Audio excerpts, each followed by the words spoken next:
दिन अजामिल हवन के लिए संध्या लेने वन में गया हुआ था। मार्ग में उसने एक वेश्या को गमन करते हुए देखा, और जब देखा तो उसमें आसक्त हुआ। संध्या करता जब लौटकर वन से आया, जब वो पूजा पाठ संध्या वंदन जो कुछ भी करता तो वही वेश्या उसको दिखाई देती। सब जगह ही उसको दिखाई वही स्त्री ही देती। उसे पाने के लिए अजामिल ने अपनी सारी संपत्ति बेच दी। उसे पाने के लिए अपनी सारी संपत्ति बेच दी और माता पिता पत्नी सबका त्याग कर दिया। उसे प्राप्त अंत में उसने कर ही लिया।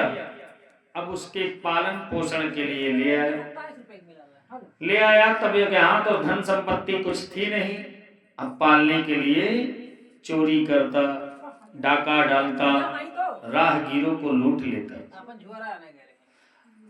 आगे चलकर उस वेश्या से 9 संतान हुए।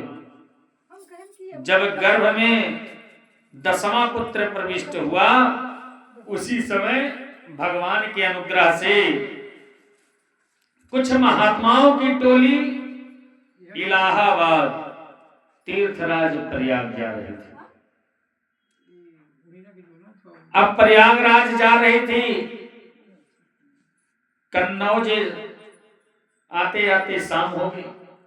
महाराज जब वहां पहुंचे तो बाहर खेल रहे बच्चे से पूछे कि देखो, सबसे बड़ा भक्त का घर इस नगर में कौन सा है? बालक सब खेल रहे थे। अब बालक तो होते ही हैं थोड़े दुष्ट, तो ये क्या किए, जो भक्त पूछे थे तो सबसे बड़े दुष्ट का घर बता दिया। बोले महाराज यहाँ इस नगर में सबसे बड़ा अगर भक्त है तो वो है अजामिल। अब अजामिल के घर भेज दिए। संत लोग दीक्षा ले लिए कि आज अजामिल के यहाँ से ही प्रसादी बनेगी।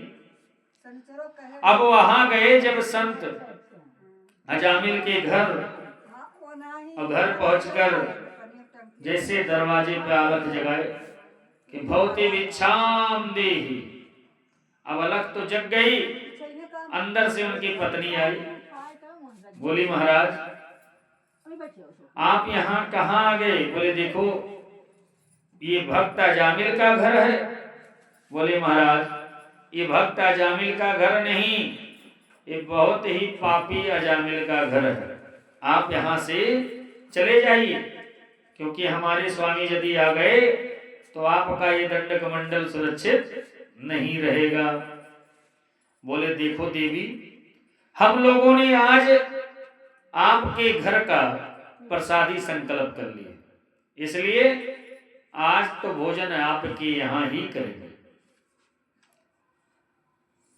जब देखी कि साधु संत नहीं मान रहे हैं तो अजामिल की पत्नी गई अंदर से, कच्चा सीधा ले आई और ला करके साधु महात्मा को दे दी।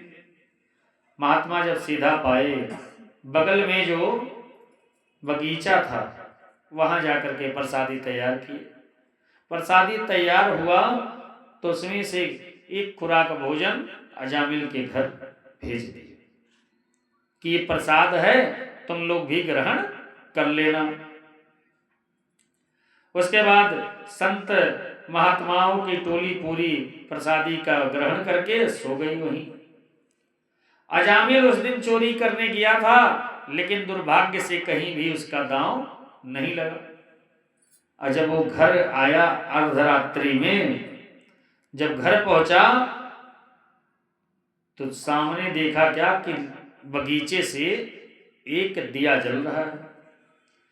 तो सोचने लगा यहाँ कौन है, और जा करके जब देखा दूर से ही, अरे यहाँ तो बहुत से साधु पड़े हैं। तो सोच रहा है कि असली धन तो साधुओं के पास ही होता है, बेकार में परेशान थे, आज का व्यवस्था तो आज यही लग जाएगी। और जैसे ये उस तरफ बढ़ना चाहा तभी जो अजामिल जो पत्नी को लेकर आया था जंगल से, वो इसके तरफ देखी तो कहते हैं अजामिल तो डराता सबको था, लेकिन डरता था अपनी पत्नी से। अजामिल चुपचाप घर के अंदर गया, बैठ गया। सुबह हुई, संत महात्माओं की टोली जगी, स्नान ध्यान किए, पूजा पाठ किए और अपना अपना झोला उठा करके चले आए अजामिल के घर। कहने लगे भवती भिक्षाम देहि, देखो आपने भिक्षा तो दिया था रात में, तो प्रसादी तो बन गई, तो ब्राह्मण अगर भोजन करे और दक्षिणा ना मिले तो व्यर्थ चला जाता है, इसलिए मुझे दक्षिणा दो। अजामिल बोला महाराज अरे यहाँ से चले जाओ, दंड कमंडल बचा हुआ है, यही सबसे बड़ा दक्षिणा है। ये तो यही भाग्य बनाइए कि आपका सब दंड कमंडल सेफ बचा हुआ है, नहीं तो ये तो रात्रि में ही गायब हो जाता। पत्नी बोली महाराज हमारे पास देने के लिए कुछ है नहीं, जो था हमारे यहाँ आपको दे दिए। बोले देखो देवी आप एक काम करो, आपके गर्भ में जो संतान है ये जब जन्म लेगा तो ये पुत्र ही होगा, और इसका नाम आप नारायण रख देना। बोली ठीक है महाराज। उसके बाद वहां से संत महात्माओं की टोली चली गई। समय आया 10वें महीने में एक सुंदर बालक अजामिल के यहाँ उत्पन्न हुआ। अब इनकी पत्नी सोची कि साधु महात्माओं ने कहा था कि उसका नाम अजामिल रख देना, ये नारायण रख देना, तो नारायण ही रख दिया। तो देखो बालक सबको प्यारे होते हैं, छोटे बालक सबको प्यारे होते हैं। अजामिल जब आता तो बुलाता नारायण पानी लाओ, नारायण इधर आओ, नारायण उधर मत जाओ, हमेशा इसके मुख से नारायण नारायण ही निकलता। अजामिल की जब वृद्धावस्था आई उसी समय यम के दूत जब इसके प्राण हरने के लिए आए, और जब आए तभी इनके मुख से निकला नारायण बचाओ, नारायण बचाओ। उस समय भगवान भोजन कर रहे थे। अपने पार्षदों को बोले कि देखो मेरा भक्त पुकार रहा है, और जाओ तुम जाकर के मेरे भक्त को बुला करके ले देखो क्या प्रॉब्लम है। अब विष्णु पार्षद बोले कि प्रभु वो आपको नहीं पुकार रहा है, वो अपने पुत्र को पुकार रहा है। बोले कैसे तुम जान लिए कि वो पुत्र को पुकार रहा है? बोले प्रभु उसके पुत्र का नाम नारायण है। तो बोले ये बतलाओ सबसे पहले नारायण नाम उसका था या मेरा? तो बोले प्रभु आपका। तो बोले ये कैसे तुम यहीं से डिसीजन ले लिए, क्यों मुझे नहीं पुकार रहा था, जाओ उसके पास। अब यहां से विष्णु पार्षद चले आए और आकर के यमदूतों को धक्का दिया, अजामिल को मुक्त कराया। यमदूतों ने कहा कि हमें रोकने वाले तुम कौन हो? विष्णु दूत ने कहा यह बतलाओ तुम कौन हो? यमदूतों ने कहा कि हम धर्मराज के सेवक हैं, उनकी आज्ञा के कारण इस अजामिल को लेने आए। विष्णु दूतों ने कहा तुम यदि धर्मराज के सेवक हो तो बतलाओ धर्म किसे कहते हैं? यमदूतों ने कहा कि वेद जिसका विधान करता है, जैसे हमारे पुराणों इतिहासों में लिखा गया है वैसा अगर किया जाए तो धर्म है, और उसके विरुद्ध अगर किया जाए तो अधर्म है। कहने लगे वेद कौन है? तो कहने लगे वेद साक्षात भगवान नारायण की स्वरूप है, उनके श्वास से प्रकट हुए हैं।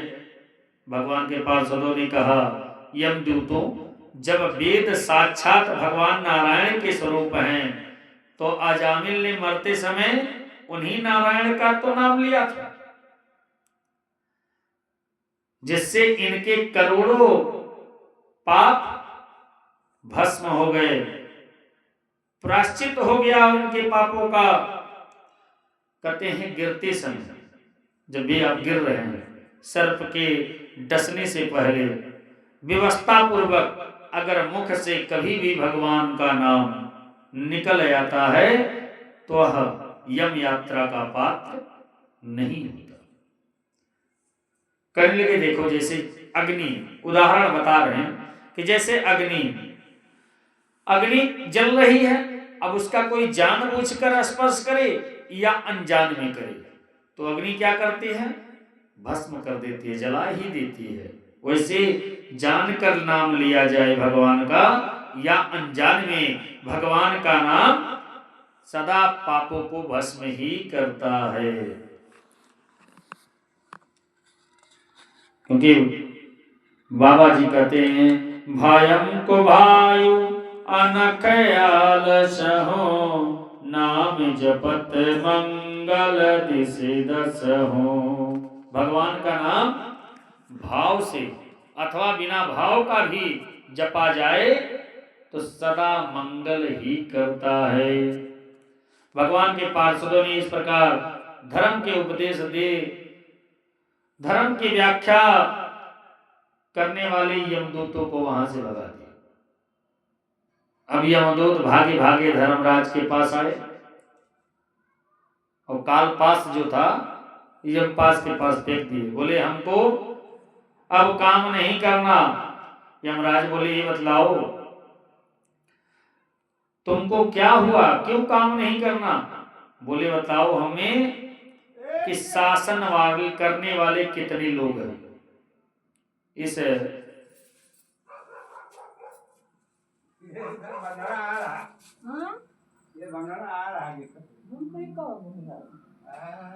शासन करने वाले कितने लोग हैं, क्योंकि घर अगर ये बना है और उसमें मालिक कितने हैं, कहने का मतलब ये एक मालिक हो तब तो व्यवस्था बढ़िया बनेगी।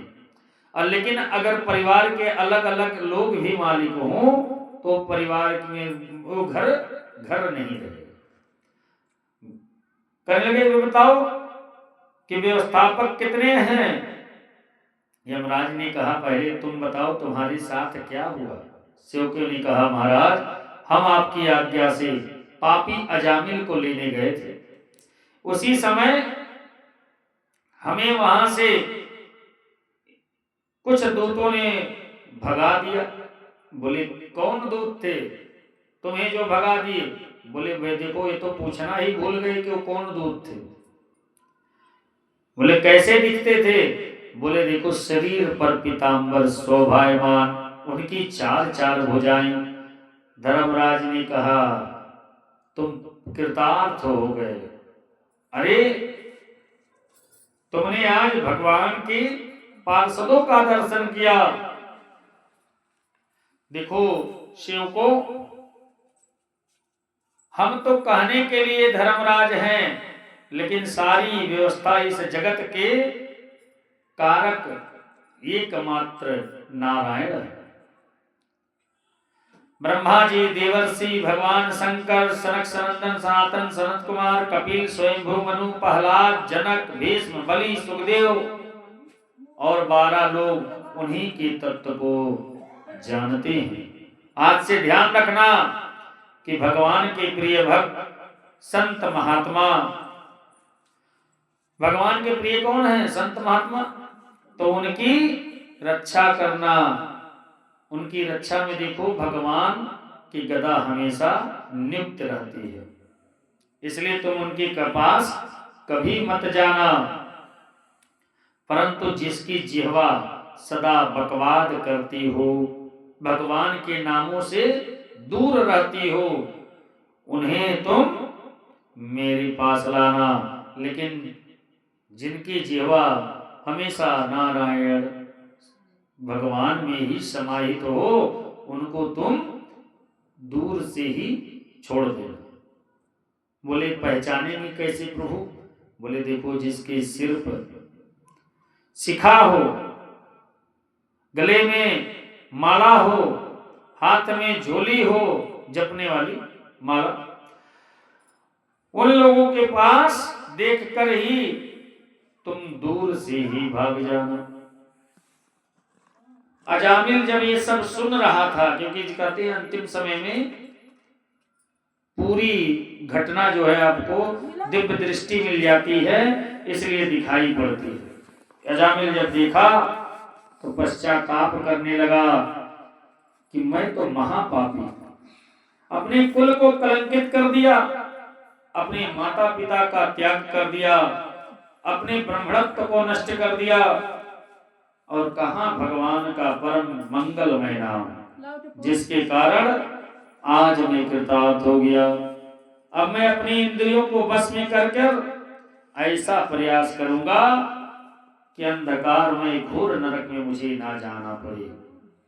बाबा जी मानस में कहते हैं नाम की महिमा का वर्णन कि नाम प्रसाद शंभु अविनाशी, साधु मंगल मंगल राशि, सुख सनिकादि सिद्धि मुनि जोगी, नाम प्रसाद ब्रह्म सुख भोगी, जान नारद जान्यो नाम प्रतापो, जग प्रिय हरि हरि हर प्रिय आपो, नाम जपत प्रभु कीन प्रसादु, भगत शिरोमणि भई पहलादु, द्रुप संगलानी जप्यो हरि नामो, पावहु अचल अनुपम ठाओ, सुमरि पवन सुत पावन नामो, अपने बस करी राख्यो रामो, अपितु अजामिल गजगिन काहो, भये मुकुत हरि नाम प्रभाओ, कहाँ कहाँ लगे कहूँ बड़ाई, राम न सकहीं राम गुण गाई। ऐसा विचार कर भगवान के निरंतर ध्यान के लिए अजामिल घर को छोड़ दिया और हरिद्वार चलाया, वहां भगवान का भजन किया और भगवान को प्राप्त कर लिया। बोलिए भक्त वत्सल भगवान की